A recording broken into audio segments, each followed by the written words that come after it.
Hiduplah seorang wanita tua bernama Mborondo yang tinggal di sebuah desa di wilayah Jawa. Sudah sejak lama ia menginginkan anak. Betapa bahagianya bila di hari tuaku ada anak yang membantu meringankan pekerjaanku.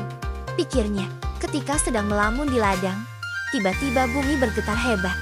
Mborondo terkejut karena muncul raksasa yang menakutkan di hadapannya. Raksasa itu tertawa terbahak-bahak. Mborondo, aku sanggup memberimu anak, tapi dengan syarat, saat ia berumur 6 tahun, kau harus menyerahkan kepadaku untuk kusantap. Mborondo tidak tahu asal-usul raksasa itu.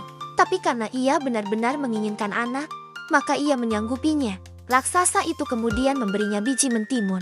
Tanamlah, kelak di dalam salah satu buah mentimun akan kau temukan seorang anak, kata raksasa itu. Mborondo kemudian segera menanam biji mentimun itu.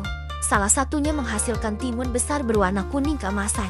Ketika memetik dan membelahnya, nampak di dalamnya bayi mungilnan lucu. Betapa gembiranya hati Mborondo. Bayi itu ia beri nama Timun Mas. Ia tumbuh menjadi gadis cantik jelita. Mborondo amat menyayanginya. Suatu hari datanglah raksasa menagih janji. Aku tahu kedatanganmu untuk mengambil Timun Mas. Berilah aku waktu 2 tahun lagi. Kalau ia kuberikan sekarang, tentu kurang lezat untuk disantap. Tubuhnya masih kecil, kata Mborondo.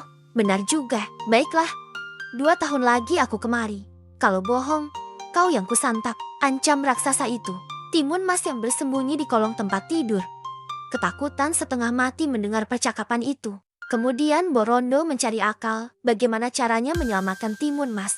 Datanglah ia ke seorang pertapa yang memberinya 4 bungkusan kecil sebagai penangkal kejahatan raksasa. Isinya adalah biji mentimun, jarum, garam, dan terasi.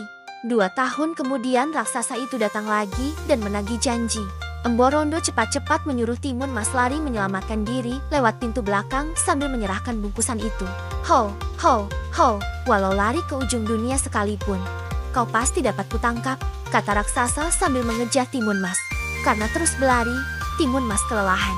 Dalam keadaan terdesak, ia menyebar bungkusan pertama berisi biji mentimun. Biji itu tumbuh menjadi tanaman mentimun yang lebat dengan buahnya yang besar-besar. Dengan rakusnya raksasa memakan buah itu, lalu kembali mengejar Timun Mas. Timun Mas segera membuka bungkusan kedua dan menaburkan jarum ke tanah. Jarum berubah jadi hutan bambu lebat. Raksasa dapat menerobosnya meskipun kakinya berdarah-darah tertusuk bambu. Raksasa kembali mengejarnya. Timun Mas melempar bungkusan ketiga berupa garam menjadilah lautan. Raksasa itu ternyata mampu melewatinya. Bocah kurang ajar, awas kalau kutangkap. Kutelan kau bulat-bulat. Raksasa itu semakin marah. Timun Mas segera melempar bungkusan terakhir berisi terasi ke tubuh raksasa. Tiba-tiba